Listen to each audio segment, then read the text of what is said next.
এই পূজায় আপনাদের সম্মুখে ৮ নং মাদ্রাসার মুহাতামিম হযরত মাওলানা আব্দুল আলিম সাহেব আপনাদের সম্মুখে কিছু কথা বলবেন।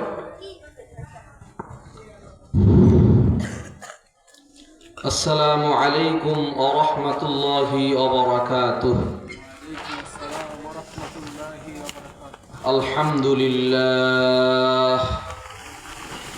আলহামদুলিল্লাহ নাহমাদুহু ওয়া নাস্তাঈনুহু ওয়া নাস্তাগফিরুহু ওয়া নু'মিনু বিহি ওয়া নাতাওয়াক্কালু আলাইহি ونعوذ بالله من شرور أنفسنا ومن سيئات أعمالنا من يهده الله فلا مضل له ومن يضلله فلن تجد له وليا مرشدا فأعوذ بالله من الشيطان الرجيم بسم الله الرحمن الرحيم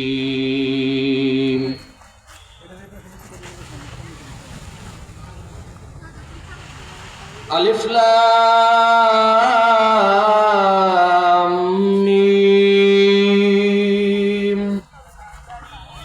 ذلك الكتاب لا ريب فيه هدى للمتقين الذين يؤمنون بالغيب ويقيمون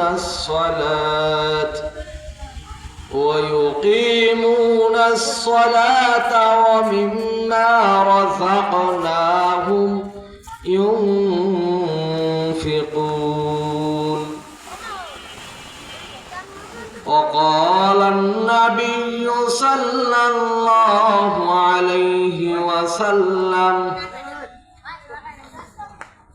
تركت فيكم أمرين لن تضلوا ما تمسكت بهما كتاب الله وسنة رسوله وقال النبي صلى الله عليه وسلم لا يقعد قوم يذكرون الله إلا حفتهم الملائكة وغشيت عليهم الرحمة ونزلت عليهم السكينة وذكرهم الله في من عنده وقال الشاعر दुनिया हो में दुनिया की तलबगार नहीं हो बाजार से गुलजर हो खरीदार नहीं हो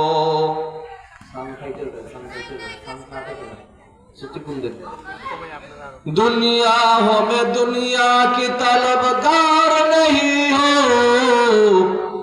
बाजार से गुलजर हो खरीदार नहीं हो मैंने तुझे दिल दिया है तूने मुझे क्या दिया तेज छुरी लेके मुझे पारा पारा कर दिया ला निद्दा वला हद्द लिमौला ला निद्दा वला हद्द लिमौला الآن كما كان ولم يلق زوالا الآن كما كان ولم يلق زوالا لا شبه ولا مثل ولا حد لمولى لا شبه ولا مثل ولا كفو لمولى الآن كما كان ولم يلق زوالا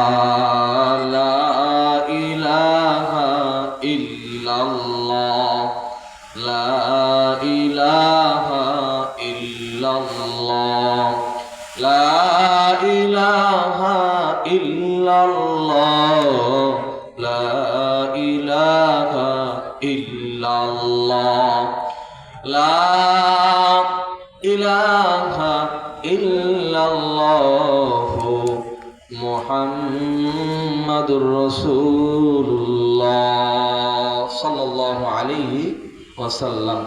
আলহামদুলিল্লাহ, সেই মহান সত্তর দরবারে লাখ কোটি শুকর ও সুজুদ, যে মহান রব্বুল আলামিন আমাদেরকে এমন একটা মজমায়, এমন একটা মজলিসে আল্লাহ তাআলা উপস্থিত করেছেন, যে মজলিসটা হলো রসুলের ভাষ্য অনুযায়ী, আমার নবীর ভাষ্য অনুযায়ী জান্নাতের বাগান। এই জান্নাতের বাগানে কিছু সময় আসার বসার তৌফিক এনায়েত করেছেন, এজন্য শুকরিয়া জ্ঞাপন করি, বলি আলহামদুলিল্লাহ। এদিকে এসেন কাকা। আলহামদুলিল্লাহ। আমি আপনাদের সম্মুখে সূরাতুল বাকারা থেকে শুরুর পৃষ্ঠার প্রথম দিক থেকে 2-3 টুকরা আয়াতে কারিমা পাঠ করেছি।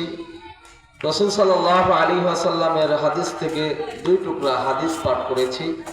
আল্লাহ তাআলা যদি আমাকে তৌফিক এনায়েত করেন, এই ব্যাপারে সামান্য কিছু কথা বলবো ইনশাআল্লাহ। আল্লাহ পাক রব্বুল আলামিন আমাদেরকে দুনিয়ায় অনেক মহব্বত করিয়া ভালোবাসিয়া সৃষ্টি করেছেন। আল্লাহ তাআলা পবিত্র কালামুল্লাহ শরীফে বলেন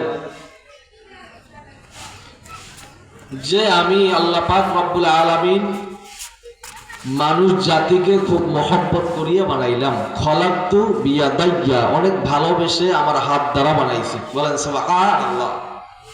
আসমানও আল্লাহ বানাইলেন কোন বলার মাধ্যমে, জমিনও কোন বলার মাধ্যমে, পাহাড় পর্বত যা কিছু আল্লাহ তাআলা দুনিয়ায় সৃষ্টি করেছেন সব কিছু কোন বলার মাধ্যমে হয়েছে, সব কিছু কোন বলার মাধ্যমে হয়েছে। কিন্তু একটা জিনিস, একটা বস্তু আল্লাহ তাআলা কোন বলে সৃষ্টি করেন নাই, সেটা হলো মানুষ জাতি। আল্লাহ বলেন আসমান আমি বানাইলাম কোন বলে, জমিন বানাইলাম কোন বলে, কোন বলার সাথে ফায়াকুন সব কিছু হয়ে গেল। কিন্তু আমি আল্লাহ পাক রব্বুল আলামিন মানুষ জাতিকে বানিয়েছি খলাকতু বিয়াদাইয়া, আমার হাত দ্বারা। আল্লাহ পাক রব্বুল আলামিন বলেন ও মানুষ জাতি, তোমাদেরকে আমি আল্লাহ পাক রব্বুল আলামিন অনেক মায়া করে ভালোবেসে বানাইছি। তবে শুনে নাও রে মানুষ, তোমাদের কিন্তু এই ভালোবাসা মায়ার ভিতরে আমি আল্লাহ পাক রব্বুল আলামিনের হুকুম মানতে হবে। কারণ কি জানো, এই ভালোবাসার জন্য তোমাদেরকে বানানোর কারণে ফেরেশতারা বলেছিল আল্লাহ গো, মানুষ জাতি দুনিয়ায় বানাবা, তারা তো দুনিয়ায় বসে খুন খারাপি করবে। আল্লাহ পাক রব্বুল আলামিন কি বলেন গো আল্লাহ, তারা দুনিয়ায় ফিতনা ফাসাদ ঘটাবে। ও আল্লাহ, আমরা তো আপনার ইবাদত করি, আমরা আপনার প্রশংসা করি, তাসবিহ জপি, সর্বদা আপনার ইবাদতে আমরা থাকি। আল্লাহ পাক রব্বুল আলামিনের কাছে ফেরেশতারা বলেন ওয়া নাহনু নুসাব্বিহু বিহামদিকা ওয়া নুকদ্দিসু লাক। আল্লাহ, আমরা তো সকাল সন্ধ্যা রাত্র দিন সব সময় আপনার ইবাদত করি। একদল মানুষ বানাইবেন যারা দুনিয়ার বুকে গিয়া ফিতনা ফাসাদ ঘটাবে। আল্লাহ পাক রব্বুল আলামিন তখন আদম আলাইহিস সালাতু ওয়াস সালামকে সব কিছুর নাম বলে দিয়ে আল্লাহ পাক রব্বুল আলামিন গোপনে আল্লাহ তাআলা আদম আলাইহিস সালাতু ওয়াস সালামের কাছে মাছ গাছ পাহাড় পর্বত লৌহ কলম সব কিছুর নাম শিখিয়ে দিয়া আল্লাহ পাক রব্বুল আলামিন ফেরেশতাদেরকে কোশ্চেন করলেন, ফেরেশতারা তোমরা পারলে এই বস্তুগুলোর নাম বলে দাও। ফেরেশতারা কিচ্ছুই বলতে পারে না। তখন তারা ডাক দিয়ে বলে আল্লাহ, আপনি আমাদেরকে যা জানান আমরা শুধু তাই জানি, আপনি আমাদেরকে যা বলেন আমরা শুধু তাই মানি। ও আল্লাহ, আমাদের কোনো ক্ষমতা নাই, এই বস্তুগুলোর নাম আমরা পারবো না। আল্লাহ পাক রব্বুল আলামিন সাথে সাথে আদমকে ইশারা করে বললেন, আদম ওই বস্তুগুলোর নাম তুমি সুন্দর করে বলে দাও। আদম আলাইহিস সালাতু ওয়াস সালাম ডাক দিয়া ওই বস্তুগুলোর নাম খুলে খুলে খুলে খুলে বর্ণনা করে দিলেন। আল্লাহ পাক রব্বুল আলামিন ডাক দিয়া ফেরেশতাদেরকে জিজ্ঞেস করতেছেন, ফেরেশতারে, যে এই সমস্ত বস্তুর নাম তোমরা পারলা না, আমার আদম সেই বস্তুর নাম বলে দিল। ফেরেশতারা ডাক দিয়ে বলে, আল্লাহ ক্বালা ইন্নী আ'লামু মা লা তা'লামুন। ও আল্লাহ, আপনি তা জানেন, আমরা তা জানি না। ও আল্লাহ, আপনি যা জানেন আমরা তা জানি না। আল্লাহ পাক রব্বুল আলামিন সূরা বাকারার মধ্যে বলেন, আলিফ লাম মিম যালিকাল কিতাবু লা রাইবা ফীহ। আলিফ লাম মিম এটা হরফে মুকাত্তাআত, এর অর্থ আল্লাহ তাআলাই ভালো জানেন। আলিফ লাম মিম এর অর্থ আল্লাহ তাআলাই ভালো জানেন। মুফাসসিরিনে কিরাম কোন কোন মুফাসসিরান বলেন, আলিফে আল্লাহ, লামে জিবরাইল আর মিমে মুহাম্মদ, অর্থাৎ আল্লাহর পক্ষ থেকে জিবরাইলের নিকট বার্তা এসেছে, সেই বার্তাটা জিবরাইল আমিন আমাদের নবী জনাবে মুহাম্মদুর রাসূলুল্লাহ সাল্লাল্লাহু আলাইহি ওয়াসাল্লামের কাছে পৌঁছে দিয়েছেন। বলেন সুবহানাল্লাহ। আলিফ লাম মিম তিনটা অক্ষর, আলিফে আল্লাহ, লামে জিবরাইল আর মিমে মুহাম্মদ, তিনটা অক্ষর দিয়ে আল্লাহ তাআলা সংকেত দিয়া দিতে চান, সংকেত দিয়া দিলেন। ও দুনিয়ার মানুষেরা, আমার পক্ষ থেকে যেই বার্তাটা যাবে ওই বার্তাটা কেবলমাত্র জিবরাইল আমিনী নিয়ে যাবে, আর জিবরাইল আলাইহিস সালাতু ওয়াস সালাম বার্তাটা নিয়ে দিবে কার কাছে? জনাবে মুহাম্মদুর রাসূলুল্লাহর কাছে। এজন্য আল্লাহ তাআলা তিনটা অক্ষর সূরার শুরুতে বর্ণনা করে তিনটা নাম বুঝিয়ে দিয়েছেন। বলেন সুবহানাল্লাহ। আলিফে আল্লাহ, লামে জিবরাইল, মিমে মুহাম্মদ। আল্লাহ লিখতে কিন্তু আলিফ লাগে, আলিফ লাম লাম হা আল্লাহ। জিবরাইল লিখতে লাম লাগে, জিবরাইল, জিম বা র ইয়া লাম, জিম বা র ইয়া লাম, জিবরাইল। এজন্য আল্লাহ তাআলা পবিত্র কোরআনুল কারীমের প্রথম বড় সূরা যেটা হলো সূরাতুল বাকারা, এই সূরাতুল বাকারার মধ্যে তিনটা অক্ষর দিয়ে আল্লাহ তাআলা জানায় দেন, আমি আল্লাহ জিবরাইলের মারফত জনাবে মুহাম্মদুর রাসূলুল্লাহর কাছে সংবাদ দেই। বলেন সুবহানাল্লাহ। আল্লাহ বলেন, আলিফ লাম মিম যালিকাল কিতাবু লা রাইবা ফীহ। যালিকা দ্বারা উদ্দেশ্য এই কোরআন। আল্লাহ বলেন যালিকাল কিতাব, এই যে কোরআন, দেখো কোরআনের মধ্যে কোনো সন্দেহ নাই। জালিকা শব্দটা ব্যবহার হয়, জালিকা শব্দ ব্যবহার হয় ওই বস্তুর জন্য যেই বস্তুটা দূরে, ইঙ্গিত বহ শব্দ। জালিকা মানে উহা, আর হাযা মানে ইহা। তা আল্লাহ তাআলা কোরআন আমাদের কাছে কাছে, ধারে ধারে, সবার কাছে, ঠিক না? এরপর আল্লাহ তাআলা জালিকা শব্দ ব্যবহার করলেন কেন? আল্লাহ তো বলতে পারতেন হাযা, এই কোরআন। আল্লাহ এটা না বইলা বলছে জালিকাল কিতাব, ওই যে কিতাব দেখো ওইটা লা রাইবা ফি, কোনো সন্দেহ নাই। এর মানে মুফাসসিরিনে কিরাম বলেন, আল্লাহ তাআলা কোরআনের আজমত আর সম্মান বুঝানোর জন্য আল্লাহ পাক রব্বুল আলামিন হাযা না বলে যালিকাল কিতাবু লা রাইবা ফি, এই বড় কোরআন, যে কোরআনের দাম অনেক। আল্লাহ যদি মহান হন, তার কোরআনটা কত বড় মহান। আল্লাহ যত বড় দামি, তার কালাম তত বড় দামি। আল্লাহ পাক রব্বুল আলামিন কোরআনের দাম বুঝাইতে গিয়া বলেন যালিকাল কিতাবু লা রাইবা ফি। এই কোরআন কিন্তু ওই না। আল্লাহ তাআলা যালিকা দুর্বচক ইঙ্গিত বহন শব্দ দিয়া বুঝাইয়া দেয়, ওই কোরআন মানে এত দামি কোরআন, এর মধ্যে কোনো সন্দেহ নাই। সুবহানাল্লাহ। কোরআনের মধ্যে কোনো সন্দেহ শোভা কিচ্ছুই নাই। হুদাল লিল মুত্তাকিন,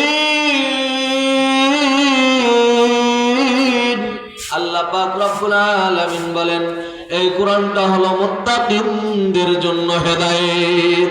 সুবহানাল্লাহ, মুত্তাকিনদের জন্য হেদায়েত, যাদের মধ্যে আল্লাহর ভয় আছে তাদের জন্য হেদায়েত। আল্লাহ বলেন নাই যে হুদাল্লিন নাস, কোরআনটা মানুষের জন্য সবার জন্য হেদায়েত, এটা আল্লাহ বলেন নাই। হুদাল্লিল মুত্তাকিন, যদি সবার জন্যই হেদায়েত হইতো কোরআন, তাহলে আজকে ইহুদি নাসারা এরপরে মুরতাদ এরা দুনিয়ায় সবাই হেদায়েত পাওয়া যাইতো, ঠিক কিনা? আর নয়, কিছুদিন আগে আমরা ঢাকায় গিয়েছিলাম, গোলাম শয়তান কাদিয়ানির বিরুদ্ধে নবী দাবি করেছিল, ঠিক কিনা? গোলাম শয়তান কাদিয়ানি, গোলাম শয়তান কাদিয়ানি, ওনার নাম রেখেছে গোলাম আহমদ কাদিয়ানি। আরে আমার নবীর নাম তো আহমদ মোহাম্মদ মুস্তফা সাল্লাল্লাহু আলাইহি ওয়াসাল্লাম। এই গোলাম আহমদ কাদিয়ানি নবী দাবি করেছে।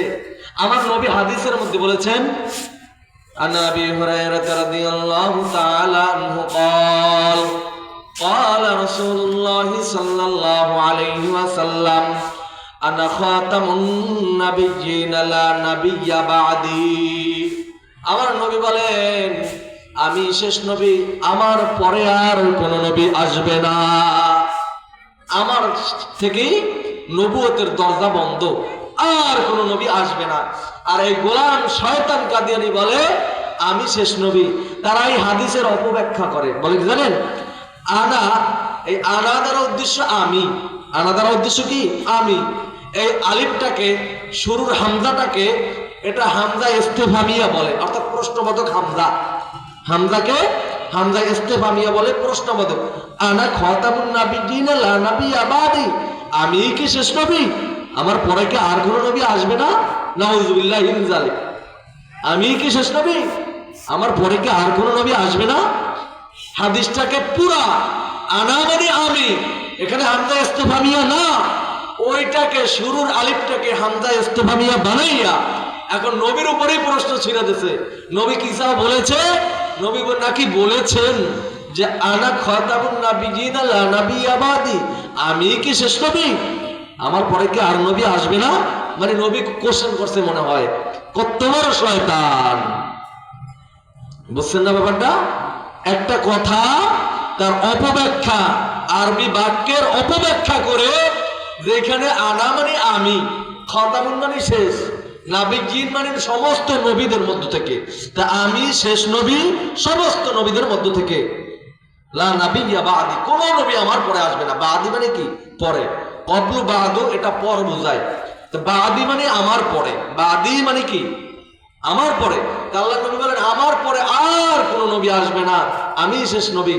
আর এই গোলাম শয়তান কাদিয়ানির পক্ষের যারা কিছু নাস্তিক মুরতাদ কাফের, এরা বলে ওই আলিফটা আলিফে ইস্তেফামিয়া, ওখান থেকে আনা দ্বারা উদ্দেশ্য আমি কি শেষ নবী, নবী প্রশ্ন করছে, মানে অর্থাৎ আমার পরে আরো আসবে। নাউযুবিল্লাহ, বলেন নাউযুবিল্লাহ, নাউযুবিল্লাহ।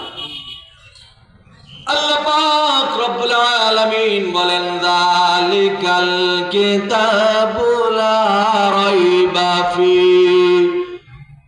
এই যে কোরআন দেখো, মহাগ্রন্থ আল কোরআন, সম্মানিত কোরআন, এই কোরআনের মধ্যে কোনো শোভা নাই, সন্দেহ নাই, সন্দেহর প্রশ্ন ওঠে না।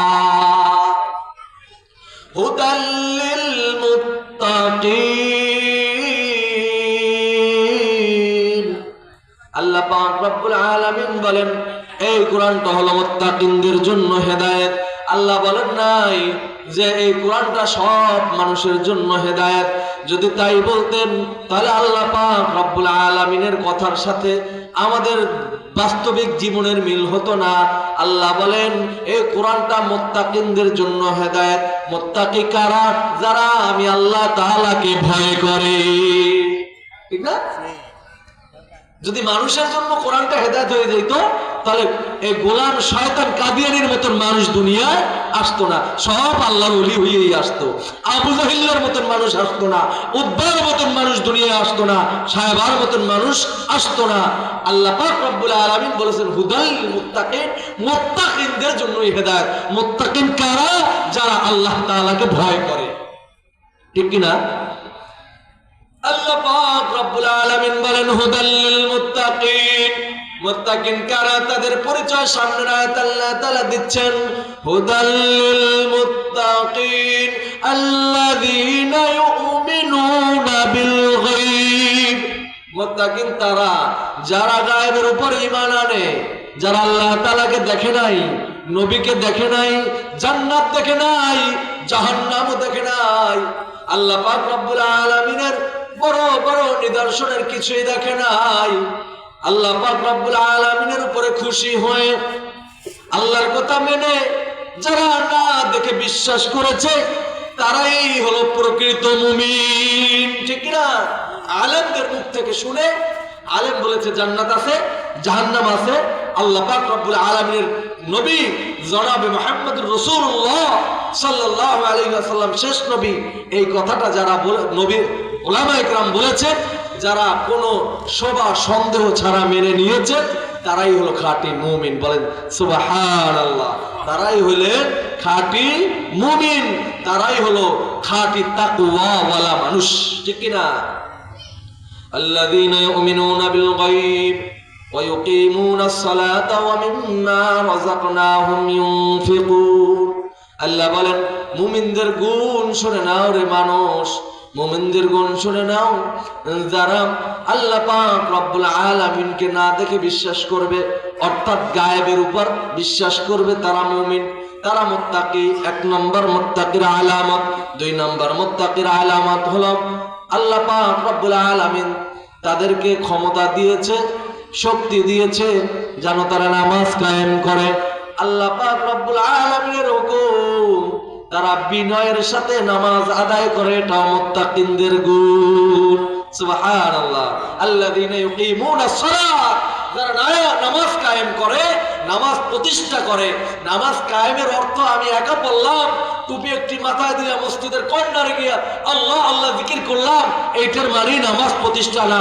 নিজের বিবেকে নামাজ পড়ানো, নিজের সন্তানকে নামাজ পড়ানো, আহাল পরিবারদেরকে নামাজ পড়ানো, এইটা হলো প্রতিষ্ঠা। যদি বাবা হয়ে সন্তানের পায়ে হাত দিয়ে বলে, বাবা ও সন্তান, দুনিয়ার বুকে আল্লাহ তাআলা আমার মাধ্যমে তোমাকে দিয়েছে, আমি কি বড় ভুল করেছি? ও সন্তান, তোর পা দুইটা ধরে বলি, কাল কিয়ামতের ময়দানে জাহান্নামের আসামি তুমি আমাকে বানাইও না।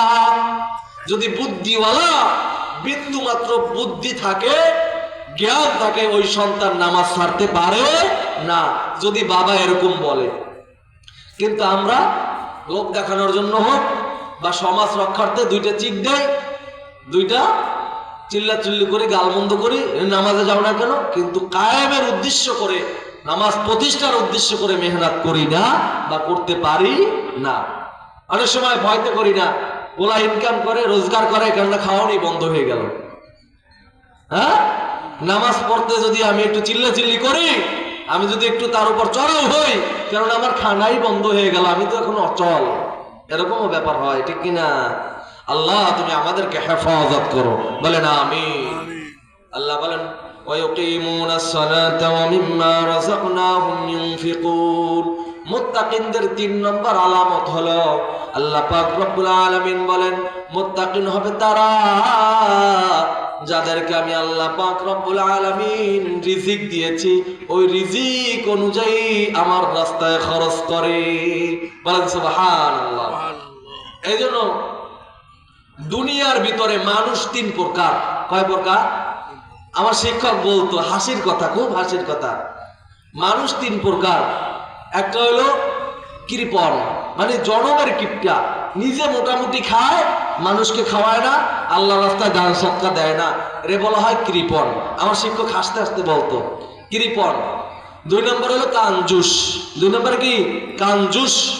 কাঞ্জুস হলো যে নিজেও খায় না, মানুষকেও খাওয়ায় না। কৃপণে কিন্তু নিজে খায় জীবন বাঁচানোর জন্য, মানুষকে খাওয়ায় না। আর কাঞ্জুস হলো যে নিজেও খায় না, মানুষকেও খাওয়ায় না, কিন্তু আল্লাহ তাআলা অনেক ধন দৌলত দিয়েছে, শেষ পর্যন্ত মৃত্যুর সময় তার মনে বড় আফসোস থাকে, হারে কি করলাম, নিজেও খাইলাম না, আমার জন্য ওই আখিরাতের জন্য কিছু বোনাস রেখে গেলাম না।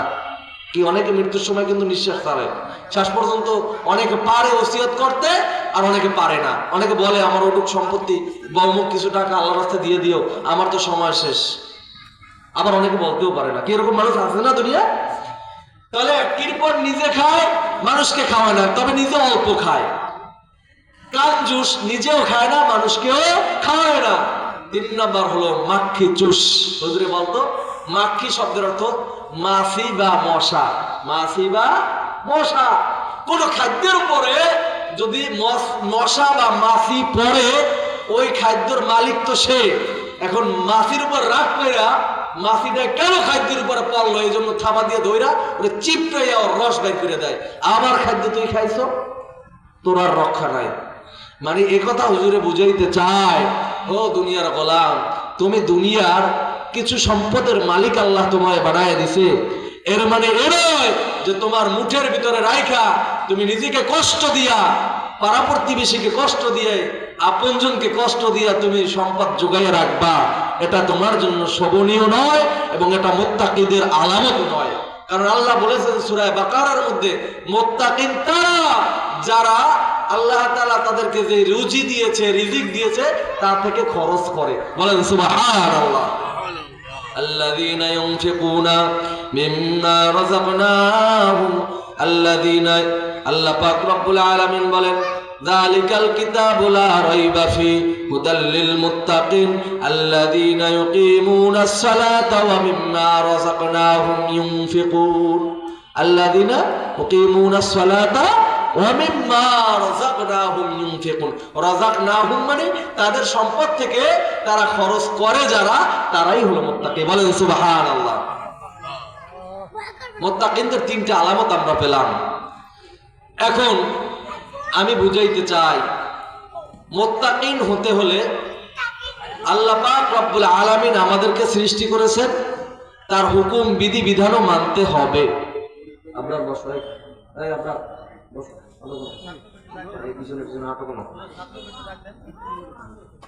এখন মুত্তাকিনদের আলামত যদি এই 3টা থাকে, তাহলে মনে করতে হবে সে নামাজ প্রতিষ্ঠা করে, আল্লাহ তাকে যে দন্দৌলত দিয়েছে, মানুষকে খাওয়ায়, নিজে খায় এবং আল্লাহর রাস্তায় খরচ করে। তবে আল্লাহ তাআলা কিন্তু বলেছেন, কুলু ওয়াশরাবু ওয়া লা তুসরিফু, খাও পান করো, তবে নষ্ট কইরো না। খাও পান করো, কি করো না, নষ্ট কইরো না। রমজানের দিনে এমন পরিমাণ খানা পাক করে, সারাদিন অনাহার, মনে করে সব খেয়ে ফেলাবে, কিন্তু ইফতারের পরে আর কিছু খাইতে মন চায় না, অল্প একটু খায় আর সব ডাস্টবিনে এবং এই জায়গায় ওই জায়গায় বাগান সাগানে ফেলাই দেয়, ঠিক কিনা? কিন্তু হিসাব কইরা ওই সময় আমি যা খেতে পারবো অতটুকুই পাক করা দরকার, ঠিক কিনা? এজন্য প্রিয় দোস্ত, বুজুর্গ, প্রিয় ভাই ও বন্ধুরা, আমি বুঝাইতে চাই, আল্লাহ পাক রব্বুল আলামিন আমাদেরকে মায়া করে ভালোবেসে বানাইছেন, সৃষ্টি করেছেন। অতএব আল্লাহ পাক রব্বুল আলামিনের ইবাদত করা আমাদের জন্য ফরজ, ঠিক কিনা? আল্লাহর ইবাদত করা আমাদের জন্য ফরজ। এজন্য ফরজ হুকুম আল্লাহ তাআলা আমাদেরকে যেন পঙ্খনে পঙ্খনে পালন করার তৌফিক দান করেন। বলেন আমিন। ওমা তাওফিকি ইল্লা বিল্লাহ। আসসালামু আলাইকুম ওয়া রাহমাতুল্লাহ। আলহামদুলিল্লাহ, সুন্দর আমাদের দিক নির্দেশনা দিয়েছেন। আল্লাহ পাক রব্বুল আলামিন আমাদের এই কথার উপরে আমল করার তৌফিক দান করুক।